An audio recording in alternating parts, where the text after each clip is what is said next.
धनंजय मुंडे यांच्यावरील आरोपांच्या चौकशीसाठी शासकीय समिती नेमण्यात आली आहे। उपमुख्यमंत्री अजित पवारांकडून त्रिसदस्यीय समितीचं गठन करण्यात आलंय।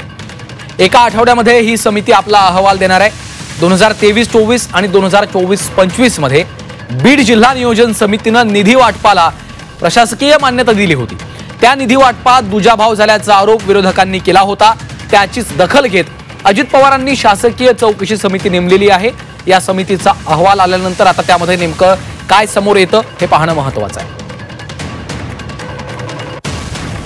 डीपीडीसीच्या निधी वाटपाची सखोल चौकशी केली जाणार आहे। धनंजय मुंडेंवर आरोप करण्यात आलेले होते। विरोधकांनी अनेक आरोप केले। त्या संदर्भात देखील ही समिती सखोल चौकशी करून आपला अहवाल सादर करणार आहे।